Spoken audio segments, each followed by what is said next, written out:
You know those people who just walk into a room and boom, they have everyone's attention without even trying?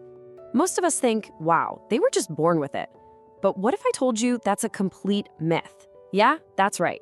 So let's dive in and break down the actual psychology behind that kind of influence. And this is the absolute core of it right here. Being irresistible isn't luck. It's not some genetic lottery. It's a science. It's all about understanding these tiny little psychological cues that just pull people in and they don't even know why it's happening. This really breaks it down perfectly. The lie we're all told is that charisma is something you're born with. But the truth? It's a learned behavior. It's a skill. And just like any other skill, whether it's playing the guitar or learning to cook, you can absolutely master it. All right, first up, mastering your presence. We're gonna start with the absolute fundamentals. These first few tricks are all about the signals you're sending out before you even open your mouth. It's about controlling how people see you from the second they lay eyes on you. Okay, trick number 1, the power of silence. And this one is so interesting because it goes against everything we're taught. Most people feel this nervous urge to fill every single gap in a conversation, right? But the most magnetic people, they do the exact opposite. They use silence like a weapon to project control and make you lean in, hanging on their next word. See that? That little hesitation? It creates tension. It automatically makes whatever comes next feel more significant. It tells you that I'm not rushing, that I'm in complete control of this moment. 60 to 70%. That's the magic number for eye contact. Any more, and you're just staring, which is kind of creepy. Any less, and you come off as unconfident. But here's a little pro-level twist on that. Try breaking eye contact just for a second before you say something really important. It's a tiny move that forces their brain to snap to attention. Okay, picture this. A meeting gets heated or an argument breaks out.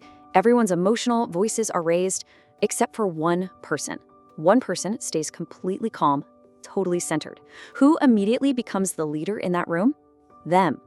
That's emotional contrast. When you're the calm in the storm, you instantly earn respect. You know, it's not always about the words you choose. So much of it is how you say them. This is called vocal dominance. It's the power of a calm, low-pitched voice. When you end your sentences on a downward inflection. Instead of going up like a question, it just screams confidence and authority. It's why some people can say, pass the salt, and make it sound like a command from a king. All right, so we've got the basics of presence down. Now let's get into the really juicy stuff, the psychology of allure. This is where we start talking about leveraging cognitive biases, basically the little glitches in the human brain, to create genuine intrigue and make people curious about you. So check this out, the 80% attention rule. If you're always 100% available and focused on someone, they get used to it. They take it for granted. The real trick is to give them about 80%. That missing 20% creates something called intermittent reinforcement. It's the exact same principle that makes slot machines and social media notifications so addictive. You never know when you're going to get the reward, so you keep trying. Next up is strategic mystery. And let's be clear, this isn't about being all secretive and weird. It's about being smart.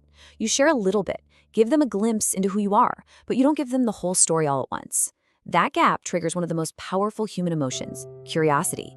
Their brain will literally start working to fill in the blanks about you. And this all ties into a core psychological trigger called the scarcity bias. It's super simple. We all want what we can't have, or what's hard to get. If your time and attention are always available, 24/7, they're not very valuable, are they? But if you're a little harder to pin down, you're not always available, suddenly your time and your presence become a scarce, valuable resource. Okay, for this last section, we're getting super tactical. Think of these as these specific tools you can pull out in the middle of a conversation to guide it where you want it to go and build a real connection on a subconscious level, like instantly. This one's called gradual mirroring, or sometimes the chameleon effect. But there's a trick to it. If you do it too fast, it's just creepy, obvious imitation. The key is the delay. Step 1, just watch them. Notice their posture, their hand gestures. Step 2, wait. A few seconds. Step 3, subtly, and I mean subtly, mirror one of those gestures. Their brain won't consciously notice, but their subconscious will think, hey, this person is just like me. Here's another super simple but really powerful timing trick. When someone asks you a question, whatever it is, don't just leap in with the answer.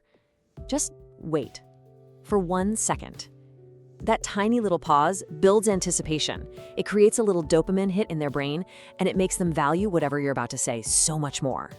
All right, get ready, because this one is going to feel completely backwards. It's called the Ben Franklin effect.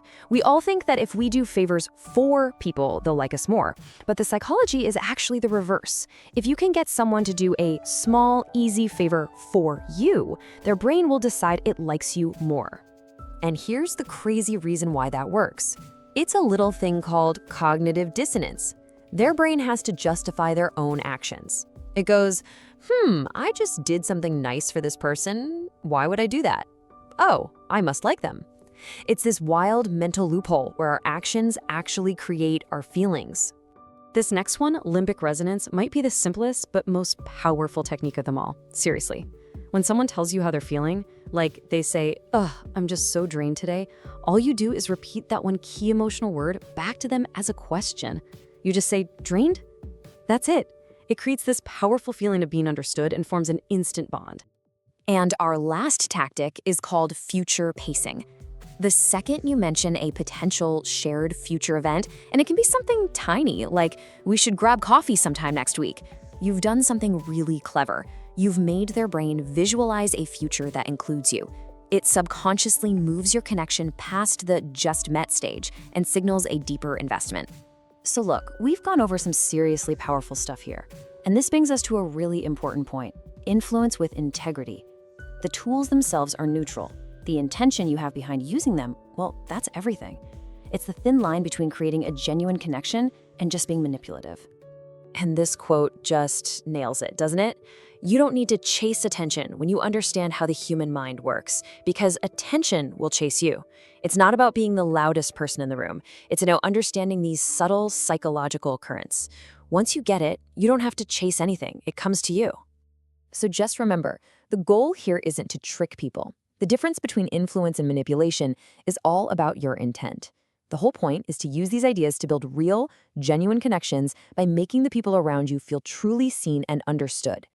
So there you go, 12 dark psychology tricks to become instantly irresistible. Now you know the secrets. The power is in your hands. So the real question is, what are you going to do with it?